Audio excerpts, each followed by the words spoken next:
Sí. Déjame que tengo que agregar a Luis Adrián, que no lo tengo en la lista de agradecimiento.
Bueno, muy buenos días a todas y a todas. Les saluda el profesor Andrés Molina, en nombre de la cátedra Enrique Macaya Langman y docente de la sección de Filosofía y Pensamiento de la Escuela de Estudios Generales. Es un verdadero honor contar con su presencia en esta lección inaugural. Para la Universidad de Costa Rica, institución benemérita de la educación y cultura, para la Escuela de Estudios Generales y para la cátedra Enrique Macaya Langman, es un honor recibirles como público en esta actividad, lección inaugural. Un espacio de reflexión y análisis que esperamos sea de mucho provecho para la formación profesional y en la producción colectiva de conocimiento y pensamiento, con el propósito de producir, de contribuir a la sociedad y al bienestar en general. Con este objetivo nos proponemos continuar los esfuerzos precedentes de la organización de actividades en todos los campos del saber humano y con la firme proyección de aportar a la formación humanística desde la Universidad de Costa Rica. Saludamos a las autoridades que nos acompañan el día de hoy, la doctora Marlene Calvo Oviedo, directora de la Escuela de Estudios Generales, que me acompaña aquí a mi izquierda, el doctor Luis Adrián Mora Rodríguez, director de la Oficina de Asuntos Internacionales, que nos acompaña en el público, al máster Randall Jiménez Retana, coordinador de la sección de Filosofía y Pensamiento de la Escuela de Estudios Generales, que es quien ha coordinado esta lección inaugural. Le extendemos también el agradecimiento. Y por supuesto a nuestro invitado especial, el doctor Javier López Frías, profesor de la Universidad de Pensilvania, Estados Unidos, a quien saludamos de manera presente acá con nosotros y con mucha gratitud. Saludamos también a todos los docentes, personas estudiantes que nos acompañan en el público, además de que están presentes acá en el auditorio Abelardo Bonilla y quienes nos siguen en las transmisiones en vivos por Facebook Live y el canal de YouTube de la Escuela de Estudios Generales. Reciban el más caluroso saludo y bienvenida a esta actividad de la Escuela de Estudios Generales, lección inaugural, que para nosotros es un verdadero gusto. A continuación vamos a escuchar las palabras de la doctora Marlen Calvo Oviedo, directora de la Escuela de Estudios Generales. Gracias. Buenos días, doctor Javier López Frías, invitado especial. Máster Randall Jiménez, coordinador de la sección de filosofía. Andrés Molina, aquí a mi derecha, representante hoy de la Cátedra Macaya Laman. Doctor Luis Adrián Mora, director de la OAIC. Buenos días, estimadas personas estudiantes, personas docentes, equipo de apoyo en la transmisión y todas las demás personas que nos siguen en otros medios. Les damos la más cordial bienvenida a esta lección inaugural del primer ciclo lectivo de Humanidades 1-2025, el desafío de jugar la vida, la propuesta ética de Bernard Schwitz, que será impartida por el doctor López Frías, profesor invitado de la Universidad Estatal de Pensilvania. Bienvenido, doctor, otra vez. Muchas gracias. Además, un agradecimiento muy especial a la Cátedra Macaya Laman, esta vez a cargo de los seminarios participativos en la celebración del 50 aniversario de su implementación como estilo pedagógico. Cátedra organizada esta vez por Melvin Campos, Flor Solano y Andrés Molina. Bueno, ante la invitación de la sección de filosofía al doctor López Frías y el destacado interés en las temáticas de trabajo académico del doctor López, nace en mí una inquietud que me imagino será compartida por muchas personas, estudiantes y quizás docentes no especializados que se encuentran hoy en el auditorio. Y es, ¿qué relación existe entre las ciencias del movimiento humano y la ética aplicada en el deporte?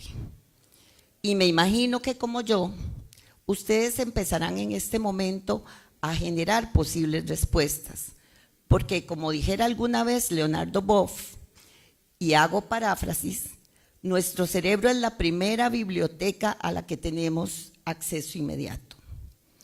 En mi caso, y por mi formación, mi imaginación vincula los conceptos deporte, movimiento humano y ética desde la literatura y acude al juego ceremonial de los mayas que se jugó hace aproximadamente 3.500 años y que ha sido calificado por muchas personas estudiosas como precursor del fútbol moderno.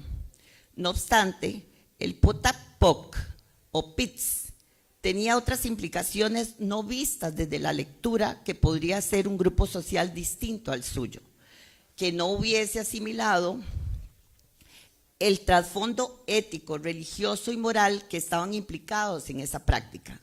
Pues el fin no era solamente meter goles, sino representar la lucha entre la noche y el día, el bien y el mal. De ahí que no se trataba solamente de insertar bolas en un aro, sino de insertarlos usando las caderas o las nalgas, ni los pies ni las manos. El potapoc, como en los tiempos modernos, había dos equipos. Parece que esto del juego en equipos se inicia en Mesoamérica. Una bola de caucho, imagínense ustedes, que pesaba 7 kilos. 2 canchas anulares y además espectadores. Algunas veces el valor de ganar era tan elevado como el gane en una batalla, o incluso los perdedores podían ser sacrificados por razones rituales de su grupo social. El Popol Vuh, libro sagrado de los maya quiché, o traducido desde la religión católica como Biblia maya quiché, describe la creación de la luna y el sol como el resultado de uno de estos partidos, donde los gemelos maya, Hunahpu y Ixbalanque, me cuesta un poquito eso, ¿verdad? Ixbalanque, tras derrotar a los señores de Xibalbá, que vendría a ser el infierno o el inframundo, se convierten en la luna y el sol, respectivamente. Es decir, el deporte como juego tiene como la vida misma reglas y consecuencias. y este siempre va a estar ligado al entorno o ambiente donde se practica.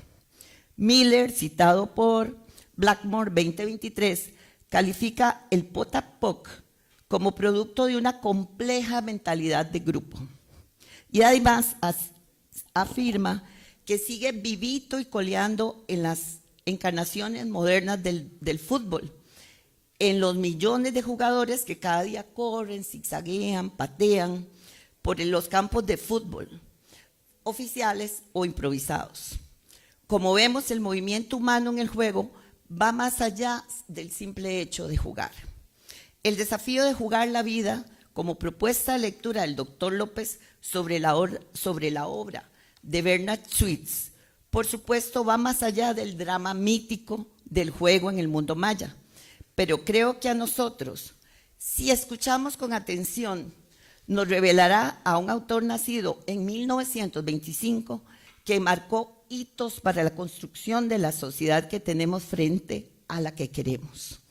Y el papel del humano y el juego, y por qué no, de la máquina, o incluso, sin jalar mucho el hilo, de la inteligencia artificial en la construcción del mundo que nos corresponde y del concepto de humanismo que hoy nos implica. Muchas gracias, doctor López, y sea bienvenida a su conferencia. Muy bien, desde la cátedra Enrique Macaya Langman nos sentimos muy honrados por participar en esta invitación.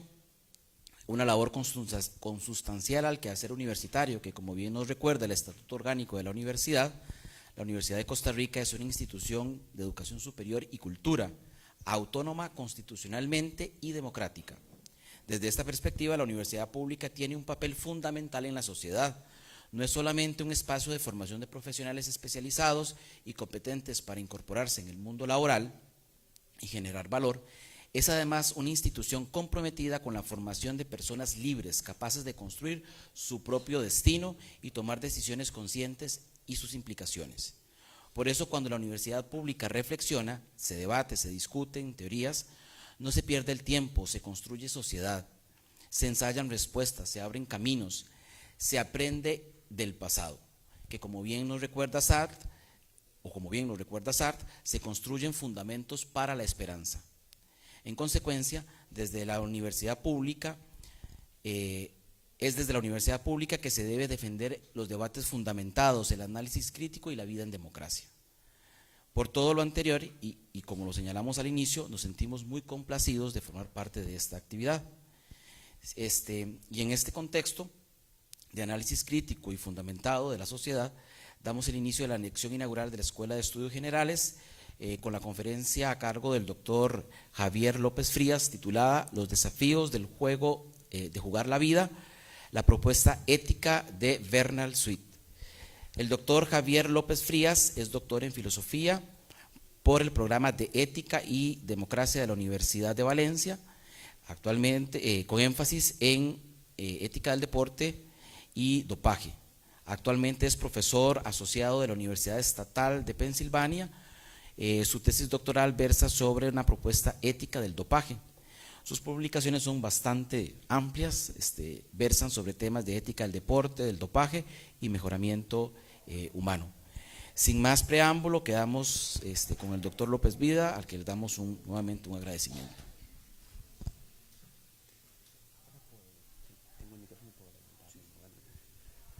Pues muchas gracias, la verdad que es un placer, un honor estar aquí y como siempre hay que empezar, quiero dar unos agradecimientos a las personas que han hecho posible que esté aquí delante de todos vosotros y vosotras, tratando de compartir ideas que espero sean interesantes y quizás valiosas. Comenzando con los agradecimientos, voy a mencionar a la doctora Marlene Calvo Oviedo, que es la directora de la Escuela de Estudios Generales. Ella fue la que extendió la invitación oficial y bueno, espero que mi charla no defraude y cumpla con esa expectativa de que tengo algo importante que compartir con todas las personas que estáis aquí. Siguiendo con los agradecimientos, querría agradecer también al doctor Luis Adrián Mora Rodríguez, que es el doctor de la Oficina de Asuntos Internacionales, y continuar con el Consejo de Coordinadores de la Escuela de Estudios Generales. También a las personas que coordinan la cátedra Enrique Macaya Lehmann, empezando por el magíster Andrés Molina, que me ha presentado, y muchas gracias por la presentación, y siguiendo también con el magíster Melvin Campos y la magíster Flor Solano. También quiero agradecer a todas las personas que desde que llegué el jueves con mi mujer, a la que también acogieron como si fuera una más, incluso organizando charlas para ella también en su especialidad, la educación especial, pues esas personas que nos han hecho sentir en casa, incluyendo a Miguel Guzmán Stein y a los distintos profesores y profesoras de la Escuela de Educación Física, incluyendo a Luis Fernando Aragón Vargas, a la profesora Ana Lorena Román Mora, a la profesora Marta Sánchez Méndez y al profesor Rafael Ángel Carvajal Espinosa.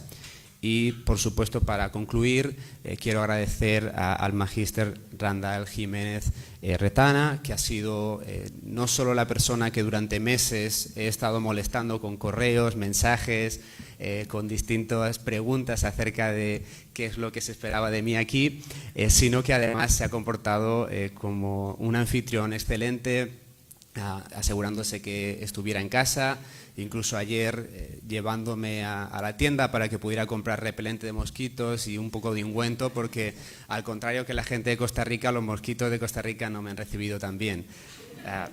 Así que, bueno, espero que eso no afecte mi rendimiento hoy. Y nada, con todo eso también agradecer a todos y todas las que estáis aquí. Es un placer compartir mis ideas y, como dije antes, espero que lo que tengo que decir sea interesante y quizás incluso de valor para algunos y algunas de vosotras. Este es bueno, quitando ya mi presentación o quién soy yo, este es el tema de la charla, navegando el juego de la vida, es la estrategia lúdica de Bernard Suits para vivir bien. No, es una formulación distinta a la que teníamos en el título principal. Viene a ser lo mismo, les puede dar una idea de que yo no soy el típico filósofo completamente original, tengo poquitas cosas originales, mencionaré algunas cosas originales, suelo hablar de personas que han dicho cosas mucho más originales y mucho más interesantes que lo que yo pueda decir por mí mismo. Y Bernard Suits es justamente una de esas personas, como se ha dicho. Él nació ya casi hace 100 años, de hecho estoy colaborando con unos colegas para celebrar su aniversario, su centenario, aniversario número 100, este mismo año, porque además él nació cerquita de mi cumpleaños, relativamente, creo que fue el 25 de noviembre y yo cumpleaños el 29 de noviembre. Así que estamos ahí con un intento de organizar algo para celebrar los 100 años del bueno de Bernard Suits. ¿Y por qué hablo de este filósofo? Él es un filósofo general, él trabajó en un departamento de filosofía o en diversos departamentos de filosofía durante toda su vida y, como se ha dicho, yo hago ética y filosofía del deporte. Entonces, ¿qué hace alguien que hace filosofía del deporte hablando tanto de un filósofo más generalista? Y la razón es que Suits dedicó su vida académica a trabajar el concepto del juego o del jugar a juegos, como hablaré más adelante. También, en ese intento de entender los juegos, trató de analizar un tipo específico de juego, que es el deporte, y fue tan exitoso que su figura se ha convertido en fundamental en la filosofía del deporte, la disciplina en la que yo trabajo. No se puede entender la disciplina como tal, no se puede entender la historia de la disciplina, sino, como suelo decir, si no se pasa por Suits y por sus ideas acerca del juego.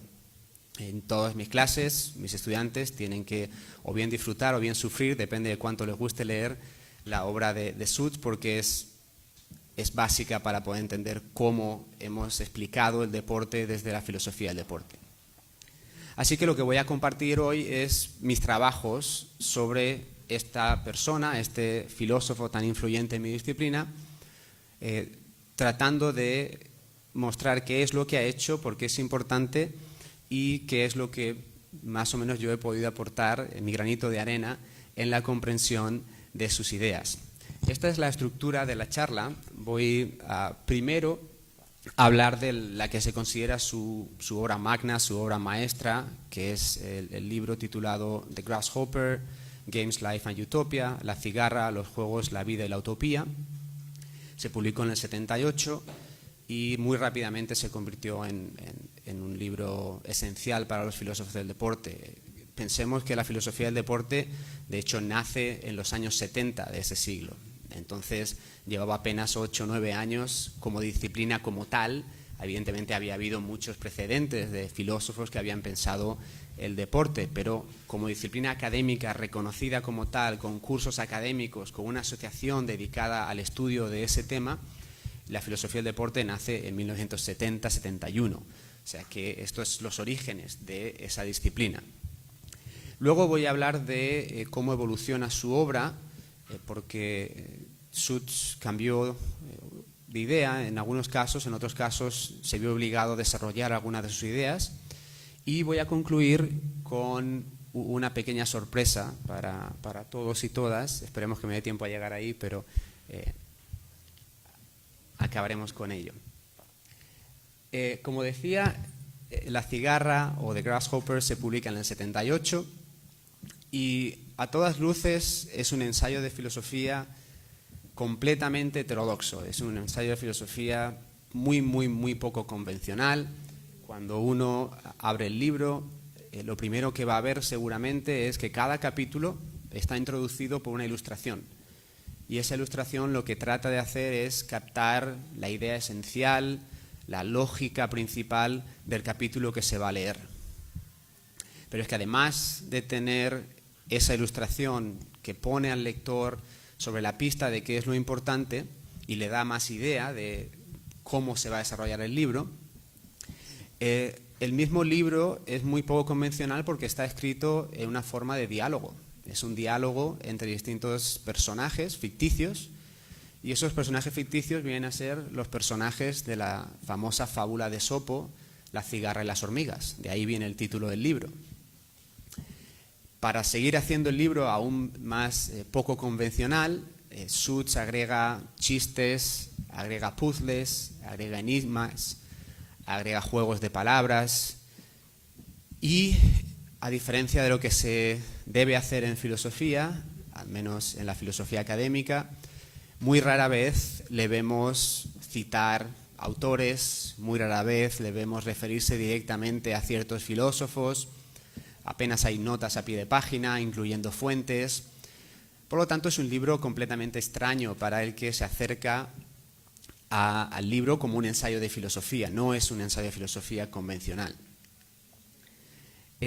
Cuando miramos a la estructura, vemos que hay 3 grandes partes. Están los 2 primeros capítulos, que son una introducción, que nos van a poner en el escenario que Suits quiere que tratemos de pensar y tratemos de ver. Luego avanza en los capítulos 3 al 13 una definición del jugar a juegos y concluye en los 2 últimos capítulos con lo que él llama la idea de utopía, que es una sociedad ideal en la que las personas viven vidas plenas o vidas que están o que son dignas de ser vividas. Y por supuesto, claro, como todo el resto del libro que ha conducido a esos últimos capítulos tiene que ver con el jugar a juegos, Suits va a decir que la vida plena, la vida digna de ser vivida, la vida en utopía, es la vida que involucra o que conlleva jugar a juegos. Y en la introducción justamente se plantea eso mismo. Nos encontramos al personaje principal, que es la cigarra, que en realidad viene a ser Suits, con 2 discípulos o 2 discípulas hormigas. Las hormigas se llaman, aquí comienzan los juegos de palabras de Suits y que ayudan mucho a entender la posición de cada una de las hormigas conforme va desarrollándose el diálogo. Una se llama escéptica y la otra se llama prudencia. Entonces, lo que sucede en la introducción es que cigarra se acaba de terminar o está cerca de terminarse la época cálida y, como bien sabemos por la fábula de Esopo, lo que le sucede a la cigarra cuando se acaba la época cálida es que, como no ha dedicado esa época a recolectar comida, a recolectar aquellos bienes que le permitan sobrevivir la época fría, está destinada a morir. Entonces, Suits recrea una escena muy similar a lo que encontramos en la Apología de Sócrates, cuando Platón escribe esa escena en la que Sócrates está aceptando que va a morir y está rodeado de sus discípulos hablando de la vida buena y hablando de la muerte. Aquí tenemos a la cigarra aceptando que va a morir y hablando con sus discípulos, las hormigas, de la vida buena y de la muerte. Y claro, lo que va a defender es que la vida buena es la vida de la cigarra. Aquí lo que está haciendo Suits es precisamente invertir la moraleja o la lección de la cigarra de Esopo. Si en Esopo aprendemos o debemos aprender que hay que ser productivos, que hay que ser prudentes, que hay que pensar instrumentalmente sobre el futuro para planear bien, como las hormigas, lo que Suits nos va a decir es lo contrario, que hay que ser más como la cigarra. Eso es el objetivo del libro. Entonces, al final de la introducción sucede algo muy, muy interesante que va a dejar todo preparado para lo que viene a suceder en el resto de capítulos. Y es que la cigarra está a punto de morir y deja dos enigmas o dos puzzles que las hormigas tienen que resolver. Uno de ellos tiene que ver con la idea de que la cigarra ha dicho que el modo de vida de la cigarra es el mejor modo de vida, es el modo de vida más digno de ser vivido, y que es el que conlleva no solo actividades ociosas, actividades como aprendemos de Esopo, que son valiosas en sí mismas, sino que en concreto esas actividades tienen que ser juegos. Hay un pasaje en el que Suits habla, no me refiero a escuchar música, no me refiero a coleccionar sellos, no me refiero a tocar un instrumento, que son actividades que muchos y muchas consideramos como intrínsecamente valiosas y que hacemos por sí mismas, sino que él específicamente, Suits, va a decir, es el jugar a juegos lo que lleva a la buena vida. Esa es la actividad intrínsecamente valiosa que nos permite vivir la mejor vida posible. Entonces las hormigas no entienden por qué Suits está refiriéndose solo al jugar a juegos en vez de incluir otro tipo de actividades que pueden ser también valiosas en sí mismas. Y la cigarra, o Suits, siendo Suits, no lo responde esa pregunta directamente, sino que la responde con una parábola o con describiendo un sueño recurrente que le viene a la cigarra. Ese sueño recurrente es el siguiente. La cigarra dice que en el sueño consigue formular su idea de qué es la vida buena, de manera que las hormigas o las personas que viven en el mundo se convenzan de que de verdad la vida de la cigarra es la mejor vida que se puede vivir. Pero lo que pasa en el sueño es que cuando alguien se convence de que la vida de la cigarra es la vida que merece ser vivida o lo que más merece ser vivida, esas personas desaparecen. En cuanto alguien se convence que la vida buena es la vida de la cigarra, la persona desaparece del mundo. Entonces la cigarra, en un episodio que también recuerda mucho a Nietzsche y al hombre loco que va con el farolillo diciendo que Dios ha muerto y demás, la cigarra recorre el mundo diciendo a todo el mundo o convenciendo a todo el mundo de que su modo de vida es el mejor modo de vida posible. Hasta un momento en el que se queda sola en el mundo.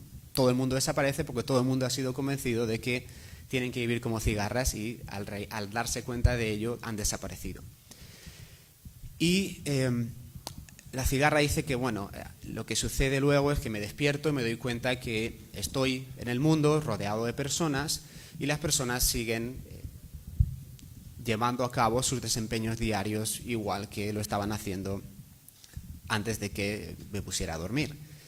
Pero la cigarra dice que lo que el sueño le ha permitido entender es que quizás todos y todas seamos cigarras en manera de que no nos damos cuenta de que somos cigarras. Y en ese momento la cigarra muere y deja a las hormigas con estos dos interrogantes. Primero, ¿por qué la vida buena tiene que ver no solo con actividades valiosas en sí mismas, como habían dicho muchos filósofos, incluyendo Aristóteles, sino con la vida dedicada al jugar a juegos, a una actividad en concreto? Y luego, ¿por qué va a pensar la cigarra que en realidad todos somos cigarras, pero no llegamos a admitirlo, no llegamos a aceptarlo? Esas son las dos interrogantes con las que la cigarra nos deja en el libro y ella muere. Y bueno, pues a partir de ahí se genera el resto de discurso que vemos en el libro. La cigarra ha muerto y las hormigas se dedican a reconstruir todas las conversaciones que han tenido con la cigarra durante el verano para ver si, tratando de recordar todo lo que han hablado, pueden resolver esos puzzles con los que la cigarra los ha dejado. Y eso es lo que encontramos en los capítulos 3 al 13. Básicamente el recuerdo que las hormigas tienen de las conversaciones y lo transcriben y se transcriben en modo de diálogos. Para agregar otro elemento aún más heterodoxo, podemos decir, lo que sucede al final es que las hormigas no consiguen resolver los puzzles y Suits revive a la cigarra, trae de vuelta a la vida para tratar de ayudar a las hormigas a que resuelvan los enigmas. Pero no lo hace de la manera que lo haría un filósofo o una filósofa, explicando directamente los argumentos, sino que nos presenta otra historia. Esa historia es la historia de Utopía. Utopía es un mundo en el que, según Suits, toda actividad productiva, toda actividad técnica, toda actividad instrumental ha sido eliminada por la creación de unas máquinas. Se hablaba de la inteligencia artificial, estamos, parece, yendo en cierto modo hacia ese mundo. Hay unas máquinas que son súper eficientes y súper inteligentes y que están conectadas a la mente de los humanos, de manera que todo aquello que las personas quieren y desean o necesitan, solo tienen que pensar en ello y las máquinas les dan esas cosas que necesitan, quieren y desean. Con lo cual las personas no tienen que trabajar, no tienen que producir nada, no tienen que participar en ningún tipo de actividad instrumental, porque todo les viene dado por la máquina o por las máquinas. Entonces Suits se pregunta, ¿hay algún tipo de actividad que nos quede en el que podamos participar en ese tipo de sociedad en el que no hay posibilidad de llevar a cabo ningún tipo de acción productiva?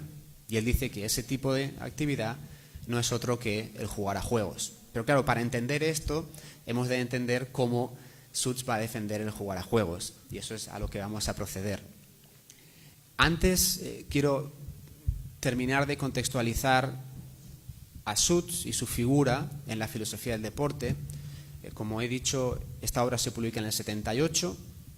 Ya se había creado la Asociación Internacional de Filosofía del Deporte. En ese momento se llamaba la Asociación Norteamericana de Estudios Filosóficos del Deporte. Y esa misma asociación había creado una revista para publicar estudios académicos desde una perspectiva filosófica sobre el deporte. Y en el 79, solo un año después de que La cigarra se hubiera publicado, uno de los padres, de los fundadores de la filosofía del deporte, Robert Paddick, publica una reseña de La cigarra en la que él ya predice que La cigarra se va a convertir en un clásico, o quizás el clásico en la filosofía del deporte. Y estaba en lo correcto. Una cosa que ayudó sin duda a que La cigarra tuviera ese papel tan central es que Suits también había formado parte de ese grupo de filósofos, y esto hay que remarcarlo, como muchas disciplinas dentro de la filosofía del deporte era y aún es una disciplina dominada por filósofos, por hombres. En ese grupo fundador solo había hombres y Suits era uno de ellos, y él ya había escrito algunos textos sobre el jugar a juegos. De hecho, su definición, o al menos una versión inicial de su definición, se había publicado en el 67 en Philosophy of Science, la revista.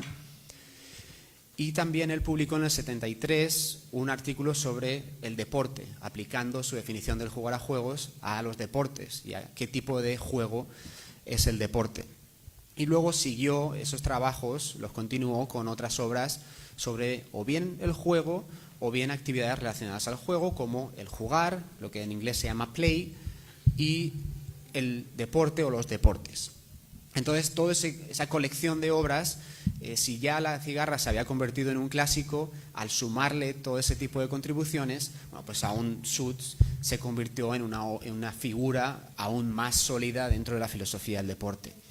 La cigarra ha sido traducida, dada su importancia, a muchos idiomas. Está en turco, está en brasileño, en portugués, está en esloveno, está en polaco, está en italiano, está también en castellano. Junto con mi colega César Torres, en 2022 produjimos esta traducción que tiene algo que a mí me gusta mucho y a veces me gusta no más que la obra, porque la obra me gusta mucho, pero creo que es una cosa muy bonita del libro. Al igual que Suits, con sus ilustraciones, nosotros lo que hicimos fue contratar a un ilustrador que produjo ilustraciones o bien de la mano de las que Suits había incluido en la obra original, o ilustraciones que nosotros pensábamos captaban mejor las ideas de Suits en los capítulos del libro que estábamos traduciendo. Y veréis que durante mi presentación he ido incluyendo bastantes... Sí, ahora. He ido incluyendo bastantes de esas ilustraciones para que las podáis ir viendo y las podáis disfrutar tanto como las he disfrutado y las sigo disfrutando cada vez que las veo. El ilustrador es una persona que se llama Jorge La Huerta y él es valenciano. Le conocí por casualidad en internet, pero resultó ser de la misma ciudad en la que yo hice mis estudios, una de las casualidades de la vida. Y la presentación que estoy haciendo se basa mayormente en un libro que es lo que he publicado más recientemente, que es el título de la original de la presentación que mostrábamos en la diapositiva anterior, que es El desafío de jugar la vida. Y ese libro se articula en base a el que es el último párrafo del segundo capítulo de La cigarra, en el que vemos a las hormigas justamente dándose cuenta que la cigarra está jugando un juego con ellas o les está presentando un juego. Les está retando a que recuerden sus conversaciones sobre el jugar a juegos para tratar de resolver esos dos enigmas que se han presentado al inicio del libro. Y las hormigas se dan cuenta de que tienen que completar 3 pasos para poder resolver los enigmas. Esos 3 pasos son identificar la lógica de la cigarra, el ideal de la cigarra y interpretar el sueño de la cigarra. Aquellos que sean fans o seguidores del psicoanálisis o de Freud, eso de interpretar los sueños evidentemente les sonará, porque con eso está jugando Suits también. Y entonces lo que hago es articulo el libro en 3 grandes capítulos, uno sobre la lógica de la cigarra, otro sobre el ideal y otro sobre el sueño de la cigarra, para tratar de analizar el puzzle que Suits ha presentado y tratar de resolverlo no solo mirando a la cigarra, sino mirando a todas las obras que Suits ha escrito, incluso también obras que no han sido publicadas, pero a las que se puede tener acceso, y más adelante hablaré de ello. Esta es la famosa definición del jugar a juegos. Esta es la versión original en inglés, esta es la versión traducida y la voy a leer. Suits dice que el jugar a un juego es el intento de alcanzar una situación específica utilizando solo los medios permitidos por las reglas, donde las reglas prohíben la utilización de medios más eficientes en favor de menos eficientes y donde las reglas son aceptadas solo porque hacen posible tal actividad. He evitado las etiquetas o los conceptos que Suits utiliza para identificar cada una de esas partes porque ahora las voy a explicar más en detalle. Pero con lo que quiero que nos quedemos es con lo que Suits va a llamar su definición de bolsillo o su definición portable, que es que el jugar a juegos es el intento voluntario por superar obstáculos innecesarios. Esa es una de las definiciones más famosas en la filosofía del deporte, si no la más famosa. Entonces, Suits, y esto lo voy a decir muy de pasada, porque esto sería más para alguien que está muy interesado en la filosofía del siglo XX, pero Suits afirma que con esta definición está refutando al famoso filósofo del siglo XX, Ludwig Wittgenstein, que dijo que no se pueden definir conceptos y en especial él se refiere al concepto del juego para demostrar que no se pueden proporcionar definiciones. Pero pasemos eso rápido para centrarnos en esos elementos de la definición de Suits que pueden parecer muy raros, pero que, como veremos, no son tan difíciles de entender, ¿no? Suits va a decir que los elementos del jugar a juegos, que luego evidentemente se encontrarán en su definición del deporte también, porque para él el deporte es un tipo de juego, es un juego de habilidad física, pero antes de entender qué es el deporte hemos de entender qué es un juego. Y para él los juegos contienen estos elementos. El primer elemento es lo que él llama un fin prelúdico, que es simplemente un objetivo, una situación que queremos alcanzar. Luego encontramos unos medios lúdicos que son básicamente los medios que empleamos para alcanzar esa situación, las habilidades en las que vamos a confiar o que vamos a tratar de utilizar para alcanzar ese fin. Esos medios vienen dictados por las reglas del juego, las reglas de un deporte, nos dicen qué medios, qué habilidades podemos utilizar. Y ahora voy a dar 2 ejemplos para que lo veamos mejor. Y luego está la actitud de los jugadores. Para que el juego sea posible, para que la actividad del jugar sea posible, la gente se tiene que poner de acuerdo, tiene que aceptar las reglas y operar dentro de ellas. El momento en el que alguien opera fuera de las reglas, se sale de ese círculo mágico, como algunos lo han denominado, del juego, el juego se rompe, no hay posibilidad de jugar. Entonces es necesario que los jugadores adopten una actitud de aceptar las reglas porque quieren participar en la actividad. Vamos a ver 2 ejemplos. Vemos que el fin prelúdico es una situación que queremos conseguir, queremos realizar. Seguro que ya simplemente con este dibujo se puede entender cuál sería la situación que queremos realizar o que queremos conseguir. Querríamos poner un objeto redondo en o bien el área que está demarcada por 3 postes, 2 postes más el larguero, si utilizamos el lenguaje del fútbol, o podemos decir que queremos poner el objeto esférico, la esfera, en una red. Ese es el fin prelúdico. Pero claro, si eso es lo único que queremos hacer, depositar un objeto en una red o en un área delimitada, no es nada emocionante, no es nada interesante. Simplemente agarraríamos el objeto y lo pondríamos donde toque o lo lanzaríamos fácilmente. Esa no es una actividad que parece que sea demasiado desafiante, demasiado satisfactoria. ¿Cómo hacemos que esta actividad sea algo mejor en ese sentido? Bueno, pues justamente creamos reglas que lo que hacen es convertir ese intento por alcanzar el fin prelúdico en algo más difícil de conseguir. Las reglas limitan los medios más eficientes, es decir, si yo quiero poner la pelota dentro de la red, no vale con que yo agarre la pelota y la deposite, hay que hacerlo más difícil. En el caso del fútbol, la manera de hacerlo más difícil es impedir que utilicemos esa parte del cuerpo que nos permite manejar o manipular la pelota de manera más eficiente, que suelen ser los brazos, las manos. Así que se impone la regla de que solo se puede golpear la pelota con cualquier parte del cuerpo que no sean los brazos. Y eso ya se vuelve más difícil. Ahora hay que emplear una habilidad que muchos de nosotros no desarrollamos habitualmente. ¿Quién utiliza los pies para mover objetos, para depositar objetos? No, habitualmente utilizamos las manos, ¿verdad? Pero simplemente patear una pelota o un objeto para depositarlo en un área no llega a ser del todo satisfactorio, de todo difícil. Creamos más reglas, imponemos reglas que tienen que ver con jugar en equipo, coordinarse con 5, 7, 10 personas, el número de personas que consideremos necesario, para colectivamente, dentro de un área delimitada por unas líneas sobre el terreno, tratemos de, a través de ese juego colectivo, introducir la pelota en la red.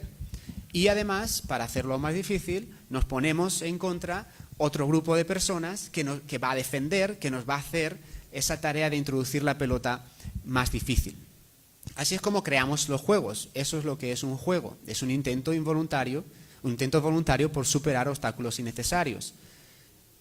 Esos obstáculos relativos a patear la pelota, a enfrentarse a equipos, a enfrentarse a otras personas, no lo necesitamos en la vida ordinaria. De hecho, poner una pelota en una red no genera ningún impacto en el mundo. Si alguien escribe un poema, una canción bonita, si alguien produce un mueble muy eficiente o genera riqueza para otras personas, o promueve una ley que cambia la manera en la que una sociedad se organiza, todo ese tipo de cosas tienen un impacto directo en la vida de las personas.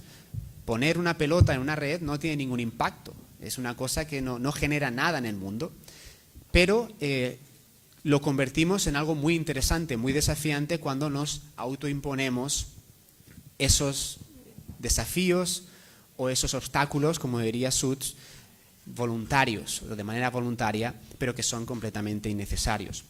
Otro ejemplo, y esto lo voy a hacer más rápido, es el baloncesto. Igual, tenemos un fin prelúdico, ese fin es poner un objeto en una cesta, para decirlo de la manera más general posible. De nuevo, poner un objeto en una cesta es algo que hacemos habitualmente cuando estamos recogiendo cosas o como estamos actuando en nuestra vida ordinaria. Eso no es nada desafiante, nada interesante. ¿Cómo lo hacemos más interesante? Bueno, pues hay unas habilidades relativas al lanzar el objeto desde una distancia concreta. Ponemos también la cesta a una altura determinada para que sea más difícil el objetivo de introducir la pelota dentro de esa cesta. A su vez, delimitamos en el campo ciertas líneas que nos dan más o menos puntos dependiendo de la cercanía o lejanía que adoptemos con respecto a la canasta o a la cesta. Y igual que en el fútbol, lo hacemos de manera colectiva y enfrentándonos a otras personas. Esto es un juego, así funciona el juego. Igual que introducir una pelota pateándola en una red no genera ningún impacto significativo en el mundo, poner un objeto esférico en una cesta tampoco genera ningún impacto significativo, pero se convierte en significativo cuando ese fin lo convertimos en el fin de una actividad desafiante, de una actividad en la que queremos participar por el desafío que nos presenta. Eso es el jugar a juegos en Suits. Y Suits lo que hace es, y espero que conforme lo he ido explicando se haya podido ver poco a poco, lo que él está tratando de hacer. Él está todo el rato contraponiendo su actividad del jugar a juegos a lo que él denomina como la actividad productiva o la actividad técnica o el término que habitualmente todos utilizamos, el trabajo. ¿Qué hacemos cuando trabajamos? Cuando trabajamos perseguimos un fin que es bastante significativo. Por ejemplo, queremos tener resguardo del medio ambiente, de las amenazas del exterior, y lo que hacemos es construimos resguardo, construimos una casa, construimos alguna especie de cobijo para no estar expuestos al medio y a las amenazas que vienen de él. Esos fines son fines importantes y son fines que tratamos de conseguir de la manera más eficiente posible. Si alguien es un carpintero tratando de construir una casa, va a tratar de utilizar las mejores herramientas, va a tratar de utilizar los materiales que sean mejores para llevar a cabo la construcción de la casa. No va a usar medios que son menos eficientes. Pero esto es justamente lo que hacemos en el jugar a juegos. En el jugar a juegos nos imponemos medios menos eficientes solo porque esa es la manera en la que podemos tratar de superar desafíos, obstáculos que nos resultan significativos, que nos resultan importantes y que conducen a metas que de por sí no tienen un valor en el mundo. Poner una pelota en una cesta, poner una pelota en una red, llegar a la meta final antes que otras personas, no tienen un impacto, pero lo que es importante de los juegos no es el resultado, no es el objeto o el objetivo que se consigue, sino el proceso. Y esta es la gran diferencia entre las actividades técnicas y los juegos.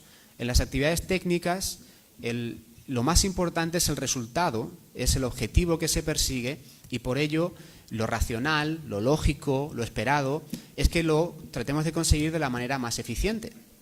En los juegos, el objetivo no importa tanto, el objetivo importa solo desde la perspectiva de que el objetivo nos permite participar en un proceso determinado, donde ese proceso es el proceso de llevar a cabo un intento por superar obstáculos que nos resultan desafiantes y que los tratamos de superar en base o a raíz de ejercitar ciertas habilidades que queremos ejercitar.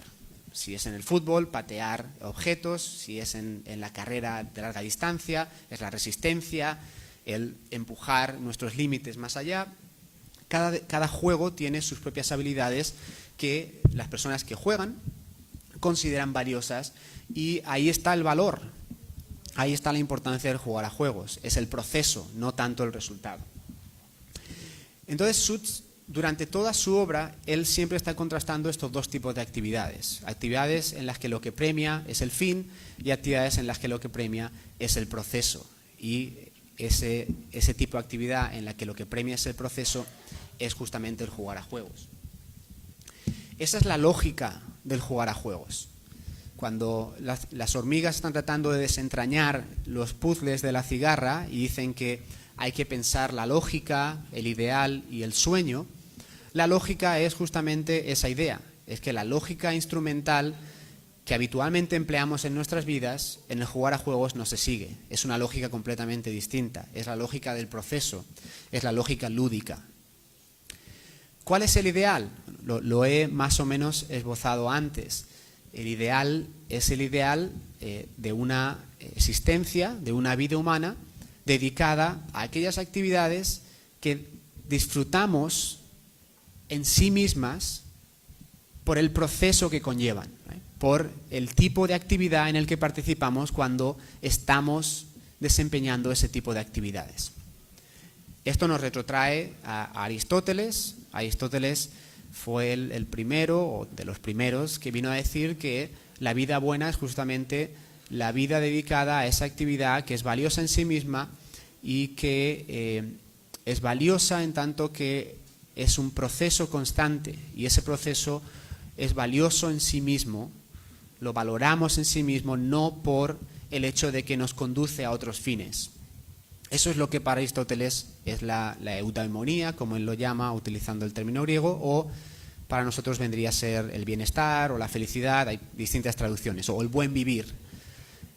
Y entonces, en ese intento de desentrañar cuál es esa actividad intrínsecamente valiosa que nos proporciona con ese proceso que valoramos de esa manera, Suits va a atacar o va a contradecir a Aristóteles. Y va a contradecir a Aristóteles bastante directamente, porque en un momento de la Ética Nicómaco el propio Aristóteles contempla la posibilidad de si el jugar puede ser esa actividad intrínsecamente valiosa que él está buscando para identificar la fuente de la felicidad. Y él la desestima porque él viene a decir que, bueno, el jugar es una cosa demasiado superficial, es algo a lo que se dedican los niños y los tiranos, viene a decir, y además es una actividad que no se basa en el carácter más propiamente humano o en el trato más propiamente humano, el rasgo más propiamente humano, que es la racionalidad, la razón humana. Suits va a decir lo contrario. Suits va a decir que Aristóteles estaba equivocado y que lo más propiamente humano es justamente el jugar, y que cuando nos dedicamos a jugar estamos realizando nuestra naturaleza humana, estamos realizando capacidades que consideramos valiosas y que el mero hecho de ejercitarlas, de desarrollarlas, nos proporciona valor. Y por lo tanto, si organizamos nuestra vida en torno a ellas, vamos a poder llevar a cabo una vida valiosa. Eso es la idea de utopía para Suits.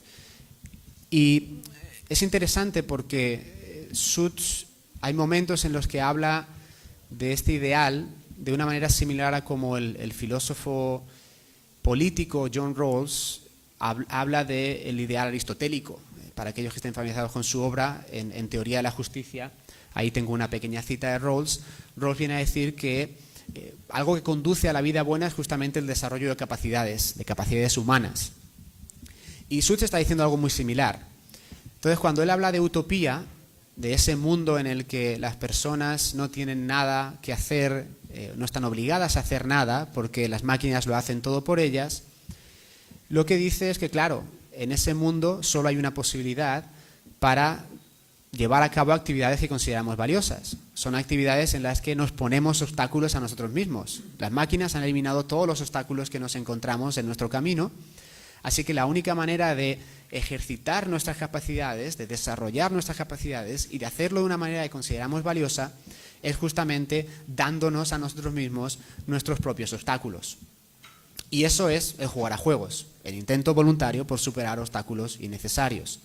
Ese ideal es el ideal que Suits dice tenemos que tratar de traer a nuestras vidas. A veces Sud se ha entendido como alguien que está tratando de predecir el futuro, y ahora con la inteligencia artificial su filosofía ha sacado sin duda mucha relevancia, o se ha traído de nuevo, porque claro, vemos por ejemplo cosas, y esto en educación lo sufrimos bastante los que somos profesores, las inteligencias artificiales que producen diálogos y que producen información.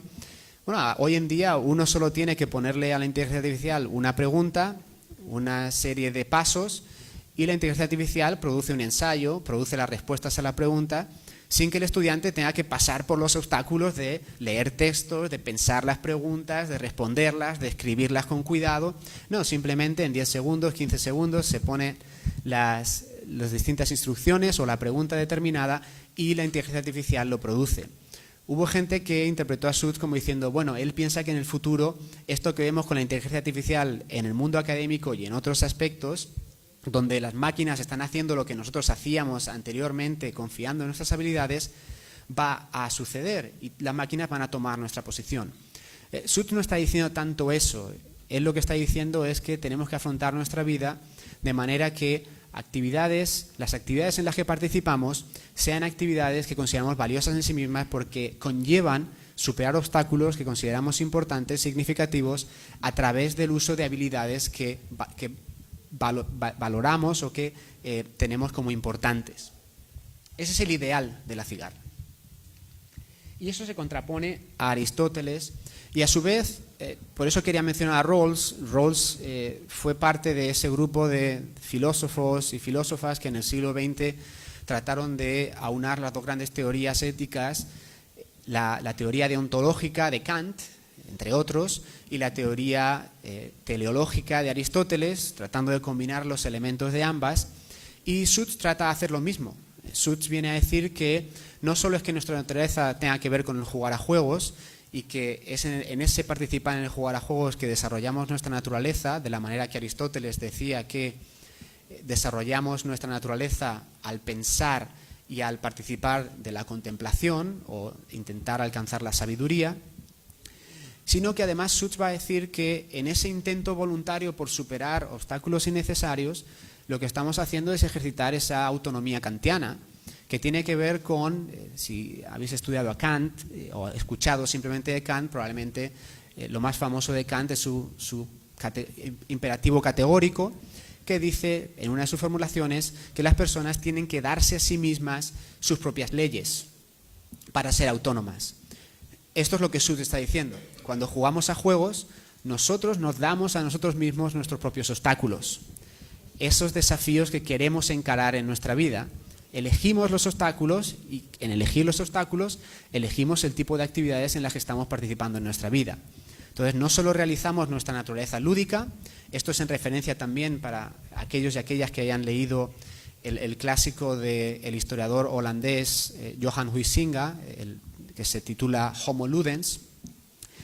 No solo desarrollamos nuestra naturaleza lúdica como Homo Ludens, sino que además nos hacemos más libres, y cuantas más actividades de jugar a juegos o configuradas como juegos adoptemos en nuestras vidas, más libres vamos a ser y más felices vamos a ser, según Sud.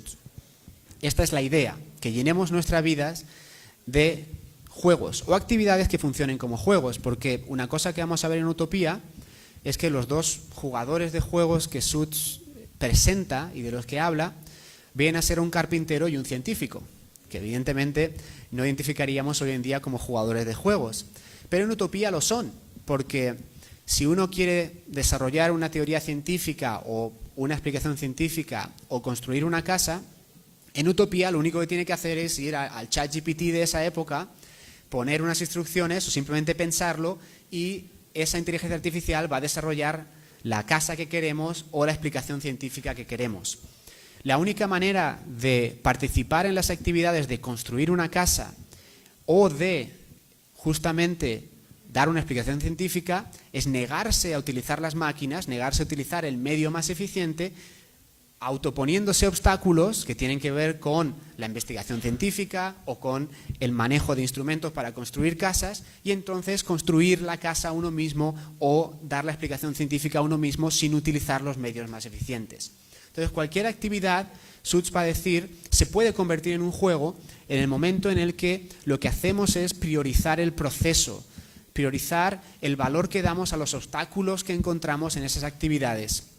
No tienen por qué ser juegos en el modo tradicional que entendemos los juegos hoy en día.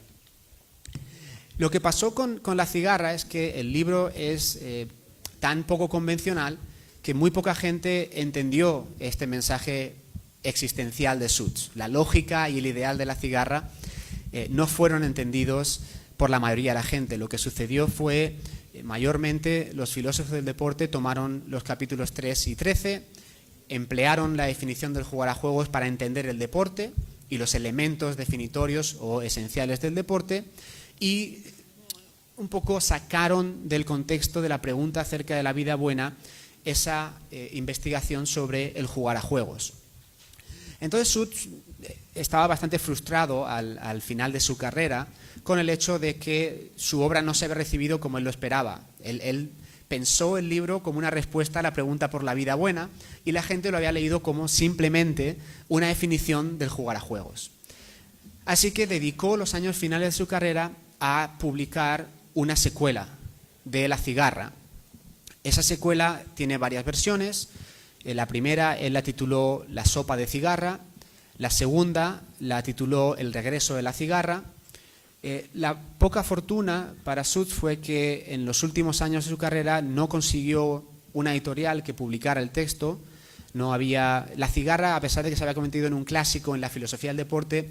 Bueno, la filosofía del deporte no es una disciplina muy grande, entonces no había vendido al nivel que la editorial que lo publicó, que en su inicio fue University of Toronto Press, esperaba. Así que fue muy difícil para Suits encontrar una editorial que publicara la secuela, hasta el punto de que murió y la secuela nunca se publicó.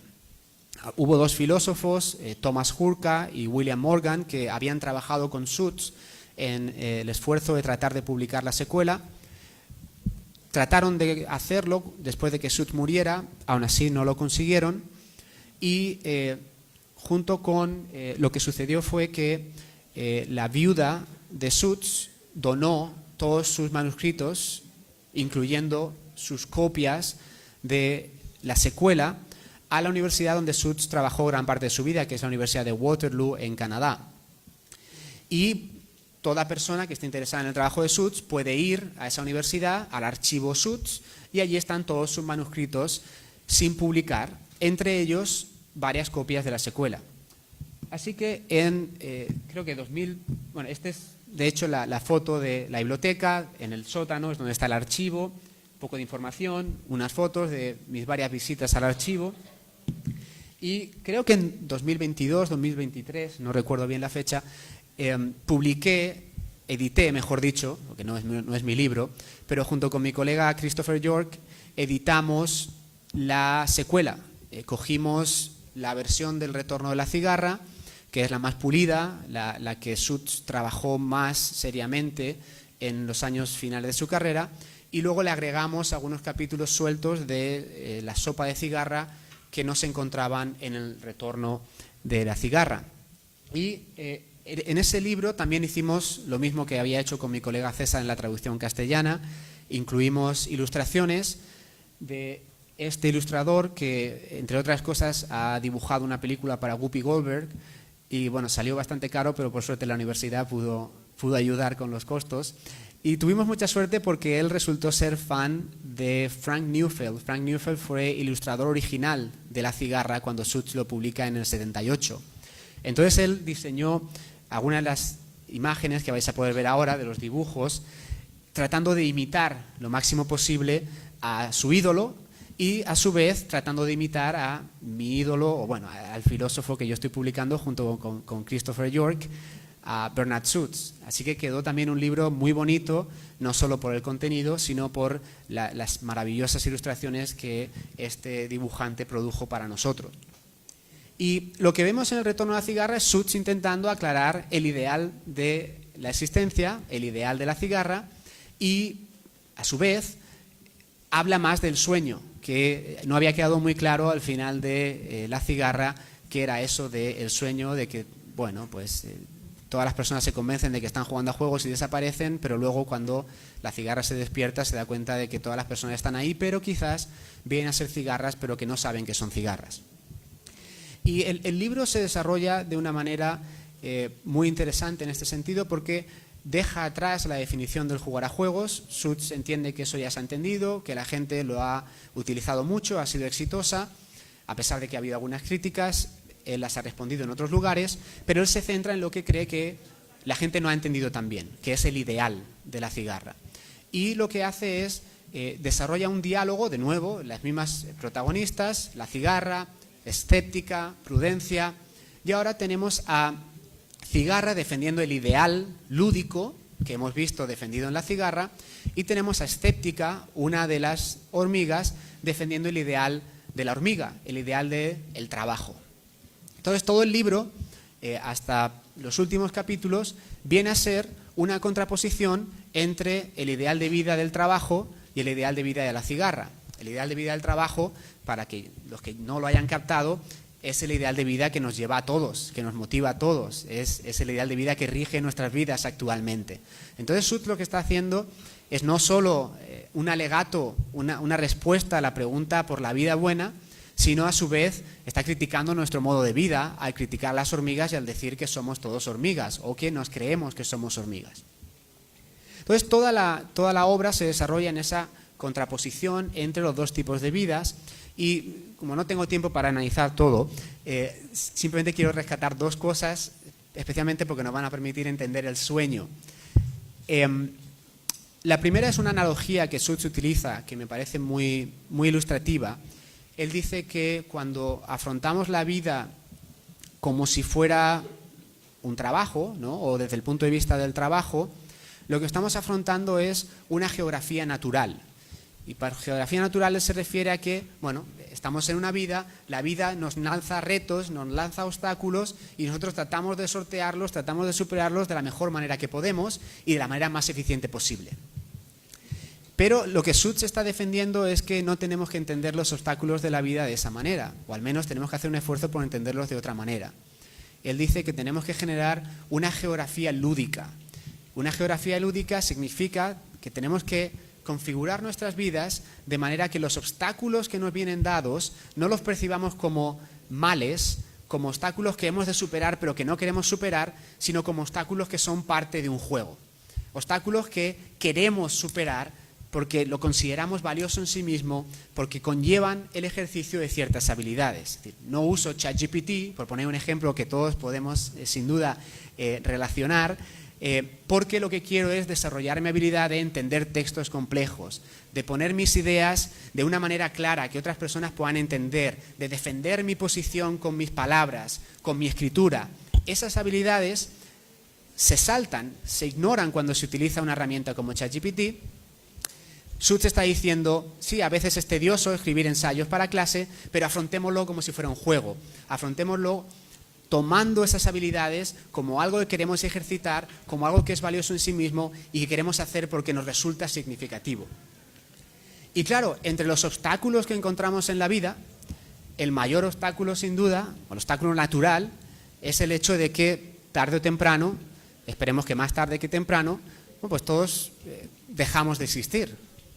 Entonces ese es el mayor obstáculo, y es un obstáculo que, a diferencia de muchos otros obstáculos, no podemos eliminar con la técnica, aunque hay mucha gente que está estudiando el tema del envejecimiento, de atrasar el envejecimiento, de convertirnos en inmortales, de subir nuestras mentes a quién sabe lo que tienen en mente esos personajes, pero por lo pronto no es algo que se pueda evitar.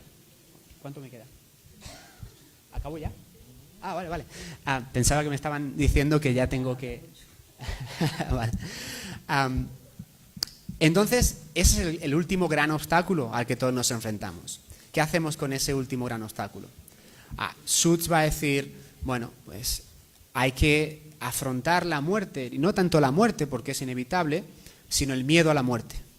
Y el miedo a la muerte hay que enfrentarlo no como algo que nos viene dado y que vamos a tratar de evitar, que vamos a tratar de posponer lo máximo posible, sino que vamos a incorporar en un modo de vida que nosotros consideremos valiosos, que va a ser parte de ese juego de la vida.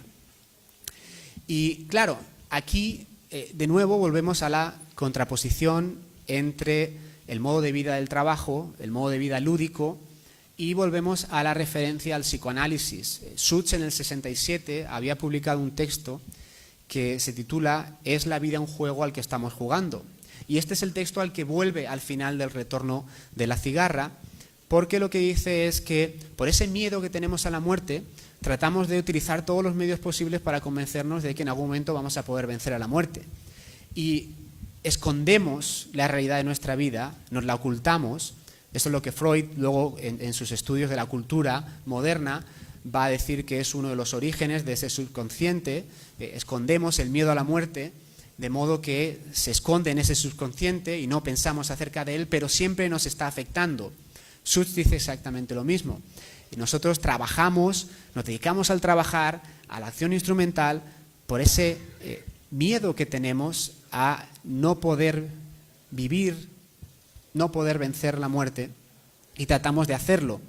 Pero su receta no es el tratar de vencer la muerte, su receta es el tratar de aceptarla de manera que forme parte de una vida que consideramos plena, de una vida que sea un proceso de superación de obstáculos que hemos elegido propiamente y que consideramos valiosos en sí mismos, y que ese resultado resulta ser algo significativo para nosotros. Eso es lo que Suits nos está diciendo. Y cuando habla del sueño, el motivo por el que la gente desaparece es porque, claro, cuando estamos educados, cuando estamos criados, cuando estamos en sistemas en los que se nos dice hay que ser prudente, hay que ser hormigas, hay que trabajar, hay que pensar instrumentalmente para el futuro, hay que prepararse. Obviamente hay que hacer todo eso, pero es tal nuestra obsesión con esa manera de pensar, y yo soy el primero que peca de ello, que lo que sucede es que no podemos aceptar que haya un modo de vida distinto, no solo distinto, sino un modo de vida opuesto. Entonces las personas en el sueño desaparecen porque al aceptar que hay un modo de vida distinto, su ser, el modo de vida que les da existencia, el modo de vida del trabajo, se anula, se aniquila y ellos desaparecen. Pero cuando la cigarra se despierta, se da cuenta de que aún está ahí la gente, pero está jugando a juegos sin darse cuenta de ello, porque se están engañando.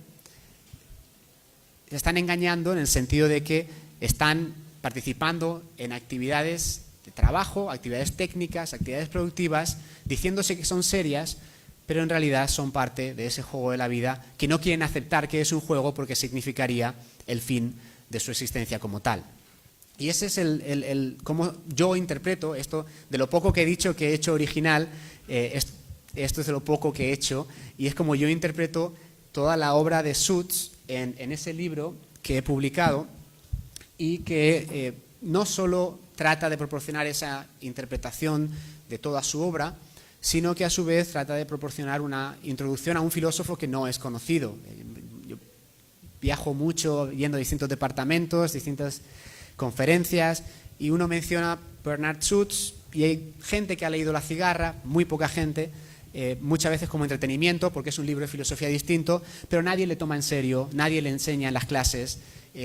Pero esta introducción es un intento de mostrar que es un filósofo muy serio y que es un filósofo que está tratando de resolver la pregunta más importante que tenemos los seres humanos, que es la pregunta acerca del significado de la vida. Y otra cosa que he hecho en este texto, que creo que es relativamente original y de cierto valor, es, como dije al inicio, Suits nunca cita sus fuentes. Todas estas referencias que he hecho a Aristóteles, Kant, Freud, no he mencionado a teóricos críticos como Horkheimer o Adorno, pero toda esa gente, o Hannah Arendt, toda esa gente está motivando sus ideas. Él nunca los cita, sí cita a Aristóteles, démosle eso, pero él no cita casi ninguna de sus fuentes. Entonces, en este libro trato de desentrañar sus fuentes, sus influencias, para que podamos entender mejor de dónde viene y a dónde va. Y, como he dicho, me están dando ya el aviso que me he pasado, lo cual suelo hacer, pero he dicho que tenía una sorpresa. No sé si la sorpresa será algo que resulte muy, muy llamativo para toda la gente, pero Suits, evidentemente, como ya he dicho, murió. tampoco creo que pudiera estar aquí si tuviera 100 años y estuviera vivo, pero lo que sí que puedo hacer, además de traer sus ideas, es traer un pequeño vídeo de él hablando justamente del ideal de la existencia. Y me han dicho que tengo 5 minutos, el vídeo solo dura 2 minutos. Si pueden darle a reproducir, si baja la parte de abajo de esta diapositiva, debe haber una barra de reproducción. ¡Ay!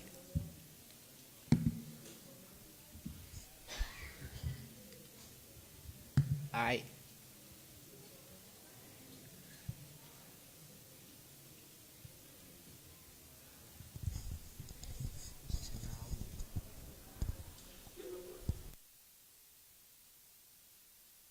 This is a definition of games, and he argues that the ideal of human existence, that is, utopia, must consist fundamentally, if not exclusively, in the playing of games. His definition of game playing is as follows. To play a game is to attempt to achieve a specific state of affairs using only means permitted by rules, where the rules prohibit use of more efficient in favor of less efficient means.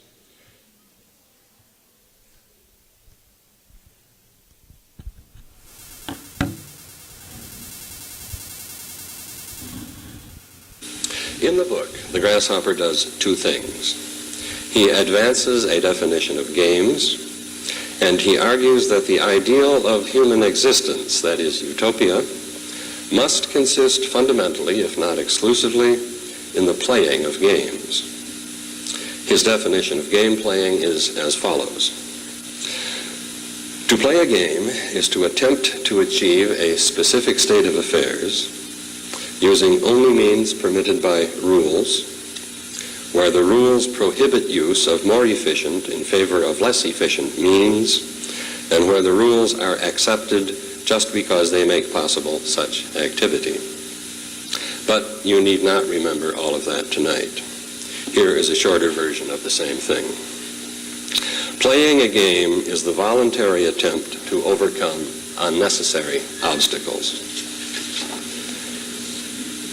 The grasshopper believes that utopia must consist in game playing because unless people play games in utopia, there will be nothing whatever to do, and everyone will die or go mad of boredom.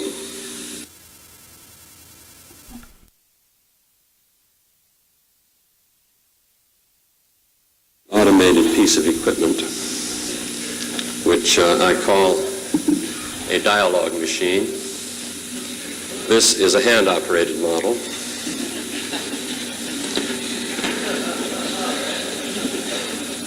We're working on an improved model with a Canada Council grant of $5.69, which will permit the dialogue machine to exhibit more than 2 characters at a time. But there are a number of wrinkles to be worked out. This machine is mechanically perfect. It's without flaw. Operator failure can occur by failing to turn the machine at the right time. It saves the speaker from saying such things as skepticus and then giving a line, and saying grasshopper and then giving a line. Now, this is a fairly small model because Tower's picture frames aren't as cheap as they used to be.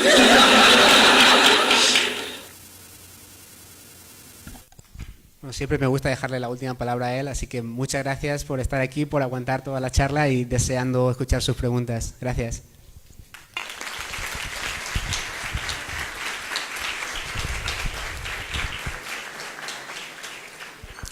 Bueno, vamos un agradecimiento al doctor López Frías por esta valiosa exposición, y ahora vamos a iniciar un momento de preguntas, un espacio de preguntas para interactuar. Entonces, yo voy a acercarme, me levantan la mano y yo voy llevándoles el micrófono. Ah, bueno, ellos tienen el micrófono. Okay. Entonces levantamos la mano, tal vez alguna pregunta, comentario.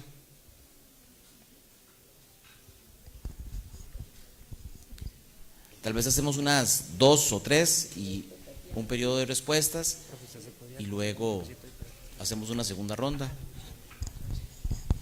Hola, hola, muy buenos días. Muchas gracias por la conferencia al doctor Javier López Frías. Mi pregunta es muy puntual. Yo trabajo en la sección de Historia de la Cultura y lo que hacemos son módulos. Yo tengo un segundo módulo sobre la historia del deporte como tal. Y me gustaría saber qué tipo de aproximaciones pueden existir entre la filosofía del deporte y el texto clásico que yo utilizo de Norbert Elias sobre la civilización y cómo el deporte moderno van de la mano. Muchas gracias.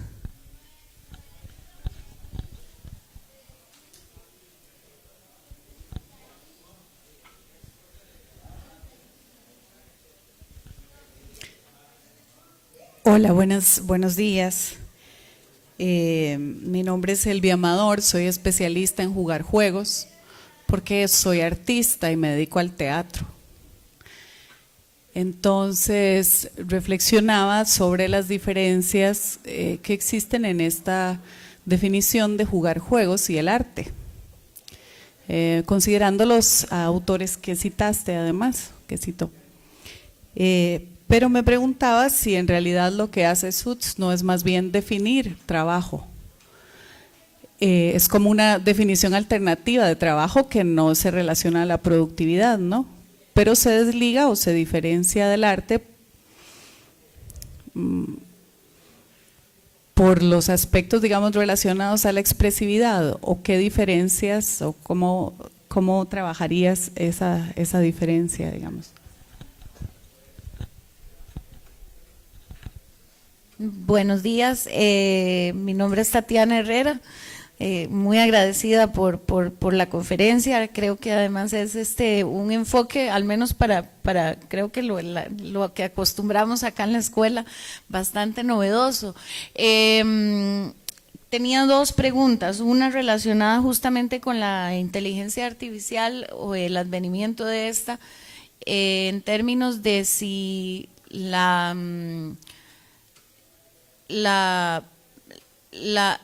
presencia de la inteligencia artificial contradice, digámoslo así, la teoría del juego, y más bien porque me pareció entender en la conferencia que el juego se plantea justamente o se enfoca en el proceso, y la inteligencia artificial pareciera que se enfoca en el fin, ¿verdad?, en obtener el resultado más rápido. Entonces, pues por ahí.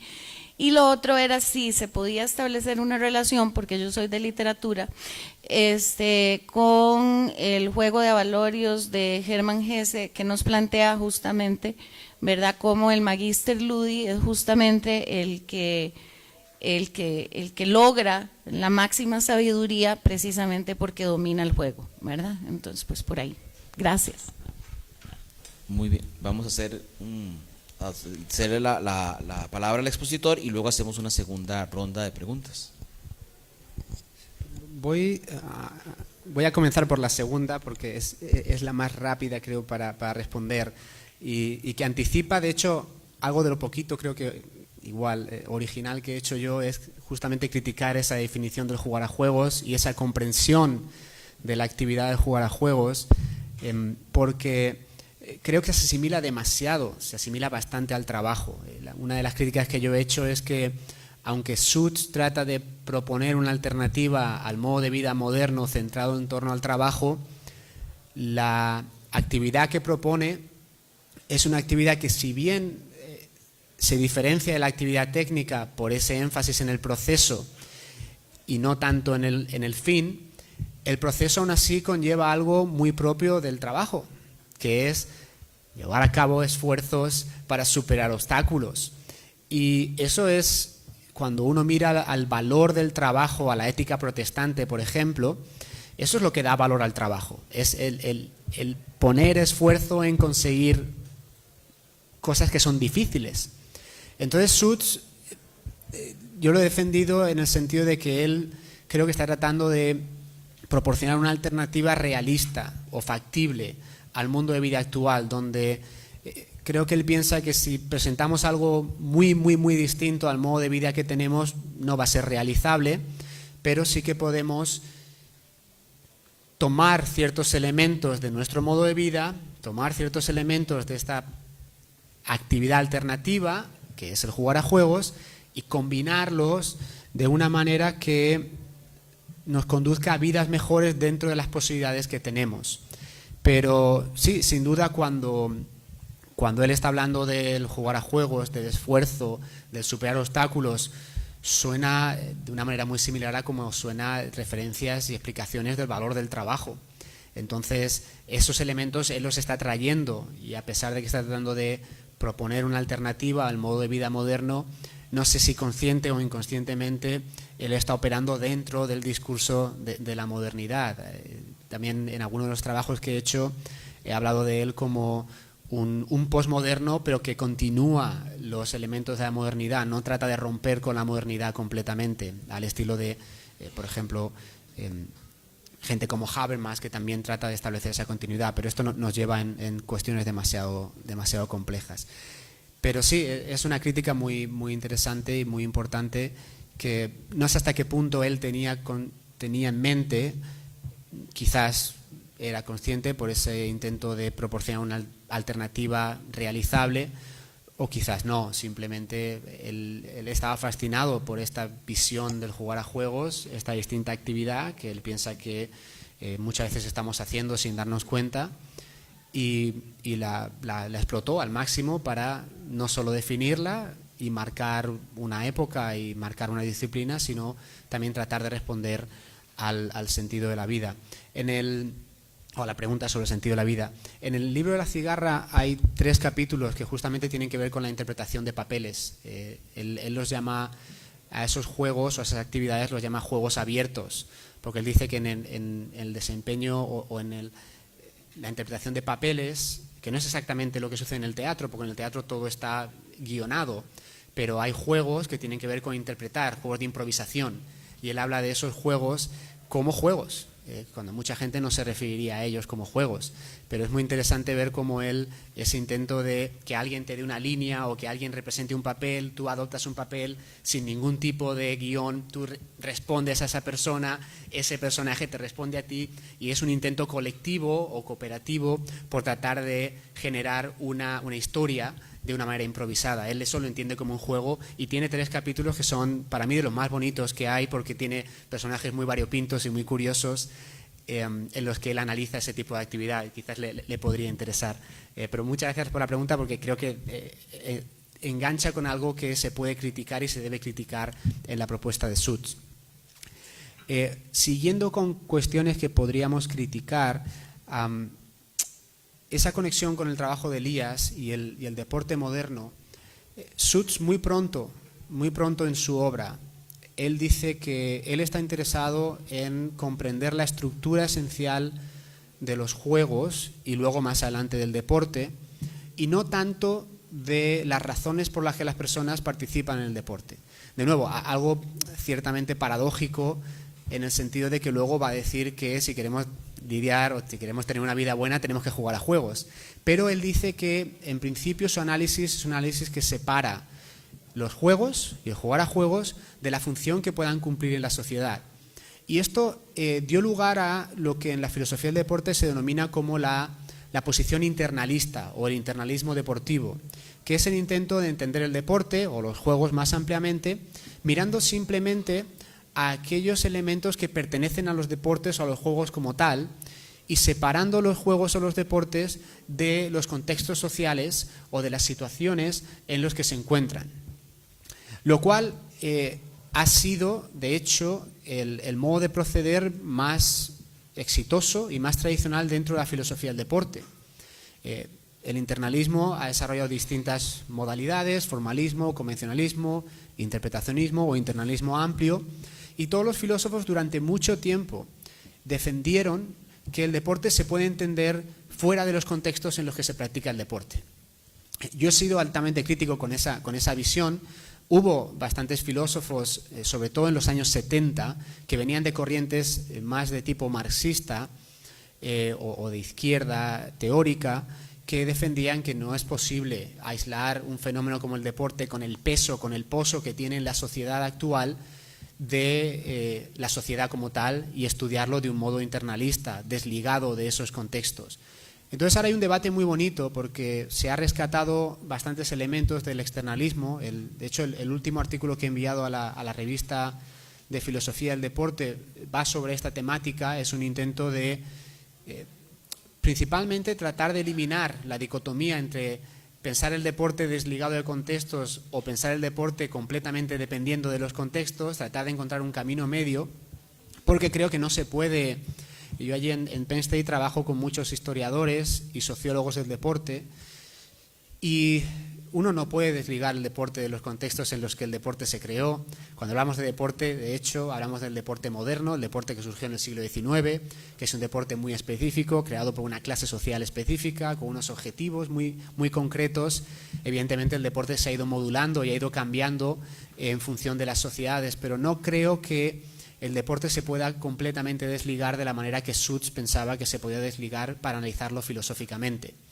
Pero lo que sí que es cierto es que como su teoría fue tan exitosa, la filosofía del deporte se fue por la tendencia internalista, por el intento de desligar el deporte de los contextos sociales y descartar lo que se denominó como el externalismo, donde pondríamos, por ejemplo, la propuesta de Elías o de cualquier otro sociólogo del deporte que trata de entender el deporte en relación con la sociedad y a veces incluso como un reflejo de la sociedad, y ese tipo de interacción que existe entre la sociedad y el deporte se niega en la corriente internalista. Y yo he defendido que vivimos en un paradigma internalista, pero en las últimas décadas se está viendo una recuperación del externalismo o un intento de combinar internalismo y externalismo, precisamente por gente que ha trabajado dentro de la filosofía con personas como usted en la sociología del deporte o en estudios que tienen en consideración la situación del deporte en sociedades concretas. Y ese tipo de, sin duda, ideas y conceptos han acabado, espero que acaben dando lugar a una manera de entender el deporte muy distinta, o al menos significativamente distinta, en el sentido de que se entienda que uno no puede entender el deporte si no lo pone dentro del contexto en el que el deporte se practica, más allá de que evidentemente podamos tratar de identificar algunos rasgos definitorios que se cumplen en cualquier actividad deportiva más allá de los contextos en los que se encuentran. Pero sí, es una pregunta fascinante y que toca con una de las cuestiones ahora mismo, creo, más centrales. Hay varios debates de más filosofía del deporte aplicada o ética del deporte, la cuestión de la inclusión de las personas transgénero, por ejemplo, que obligan a pensar el papel que el deporte tiene en la sociedad o el papel que los distintos tipos de deporte a los distintos tipos de niveles competitivos y participativos tienen en la sociedad. Porque sin ese tipo de contextualización no se puede dar respuesta a los problemas prácticos que tenemos hoy en día. Este que he mencionado es simplemente uno, pero hay muchos otros que requieren esa contextualización y que, yendo por la rama de Suits, donde el deporte se descontextualiza, no se pueden responder satisfactoriamente. Se pueden encontrar ciertas maneras de responderlo, pero no completamente. Y sobre la última pregunta, bueno, doble pregunta, sin duda la inteligencia artificial salta o cuando es útil, evita el proceso, es decir, nos lleva a la consecución de fines de una manera automática, entonces automatiza nuestra participación en procesos que deberíamos considerar valiosos. Entonces se pone ese énfasis en los fines y el mismo Suits en ese último, bueno, el primer vídeo de los que enseñé, él dice que si automatizáramos todo lo que hacemos en nuestras vidas, nos quedaríamos sin nada que hacer, salvo que juguemos a juegos. Pero claro, quizás no todo el mundo quiere jugar a juegos y entonces automatizar todas nuestras actividades o gran parte de nuestras actividades conlleva una situación de vacío. Y él en cierto modo lo predijo. Leyendo literatura, no encontré en el archivo hay referencias a literatura. Él era un fan, curiosamente o no tan curiosamente, de la literatura de detectives. Él le gustaba mucho ese tipo de literatura porque son puzzles que, bueno, el escritor plantea al lector y te va dando pistas, entonces tú como lector tienes que ir resolviendo el puzzle con las pistas que el escritor ha dado. Pero él era un lector de los clásicos, un lector de literatura, alguna literatura de ciencia ficción sí que se puede identificar en sus obras.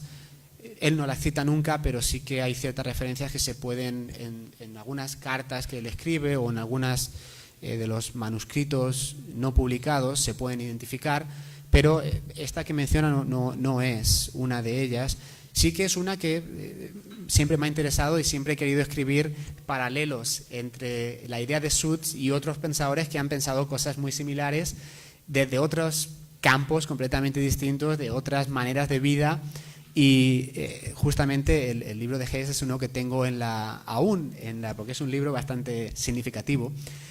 Aún lo tengo en la estantería para cuando quiera abordar ese proyecto, leer otras propuestas similares, pero hasta donde yo sé y hasta donde he encontrado, no fue una de las obras de literatura que influyó a Suits o que él pudo tener en mente a la hora de pensar estas ideas. Bueno, vamos a cerrar la conferencia, agradecer también la participación de todas las personas estudiantes que se han quedado y nos han acompañado, que nos han honrado con su presencia.